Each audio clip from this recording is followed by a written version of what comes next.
से ये इंतहाई कोई ख़तरनाक मौसम हुआ है इस वक्त। आप देखें कि गंदम की फसल तकरीबन तैयार है और ये बिल्कुल कटाई और बुनाई जो है इसकी तकरीबन तैयार थी, लेकिन अब ये जो बारिश है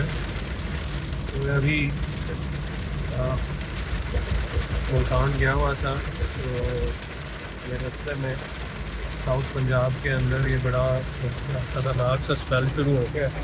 अब ये हम पिछले अगर देखें चंद साल, तो ये कोई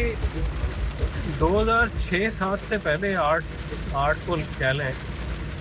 ये इतना नहीं होता था। इसको आप एक प्री मानसून का स्पेल कह सकते हैं कि मानसून जो ओरिजिनली बारिश हमारी आती थी सावन में, ये अब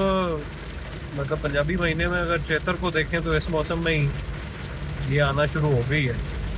और आने वाले वक्त में हम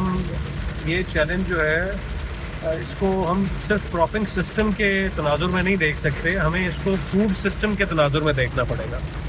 क्योंकि आपके जो एग्रीकल्चर और फूड सिस्टम्स हैं उनकी प्रॉपरली हमें एडेप्टेबिलिटी की तरफ जाना पड़ेगा, ताकि हम जो अपने मुल्क को फूड सिक्योर जो है वो कर सकें। अब हम इन बारिशों की वजह से जो चेंजिंग ऑफ क्रॉपिंग सिस्टम्स देख रहे हैं कि बहुत सी फसलात जो हैं वो हमें चेंज होती हुई आने वाले सालों में नज़र आएंगी सिर्फ इसी वजह से। आप देखें कि मकई और अगर आलू के हम क्रॉपिंग सिस्टम की बात करें तो पहले आलू के बाद मकई लगती थी और मकई के फ़ौरन बाद जो है वो राइस आते थे। अब ये जो इस साल आप एक नया ट्रेंड देखेंगे कि हमने सेंट्रल पंजाब के अंदर जहाँ पे मकई लगनी थी वहाँ पे हम राइस लगता हुआ देख रहे हैं। और चावल या मूंजी का लगने का मतलब ये है कि आप एटमॉस्फेयर में, क्योंकि पानी आप ज़्यादा इरीगेट करेंगे, फ्लड इरीगेशन करेंगे, तो एटमॉस्फेयर में जो ह्यूमिडिटी है उसका लेवल बढ़ जाएगा। और ह्यूमिडिटी के लेवल के बढ़ने की वजह से ठीक है आपकी एक क्रॉप राइस की अच्छी हो सकेगी, लेकिन उसके बाद लाजमी तौर पे दूसरी क्रॉप भी लगेगी। और अगर दूसरी क्रॉप लगेगी तो इट मीन्स आपकी जो एक्वाफर है उसके ऊपर जो ज़ेरे ज़मीन पानी है उसके ऊपर भी प्रेशर आएगा, और उसके साथ साथ जो ह्यूमिडिटी इन अर्ली मंथ्स में बढ़ने की वजह से जो डिज़ीज़ का प्रेशर है और उसके साथ साथ जो आपका एनवायरनमेंट के ऊपर प्रेशर है वो बढ़ जाएगा।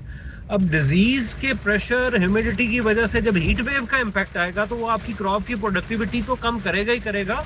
ह्यूमन प्रोडक्टिविटी जो है उसको भी चैलेंज कर देगा।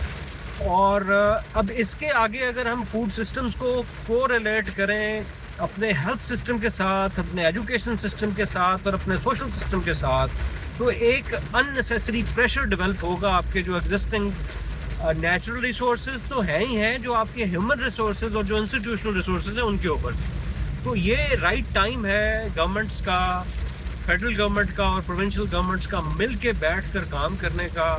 और इसको प्रॉपरली मैनेज करने का। और मैं बार बार ये कह रहा हूँ, अगेन कह रहा हूँ कि we need to discuss the food systems now and we need to make the food system more resilient against climate change, क्योंकि मौसमियाती तब्दीली, मौसमियाती तगय्युर, फूड सिक्योरिटी ये साइलोज में नहीं हो सकेगा। इसको हमें ओवरऑल जो है वो क्लब करके इस नज़रिए को देखना पड़ेगा। तो उस वक्त के लिए अल्लाह हाफ़िज़, सी यू नेक्स्ट टाइम।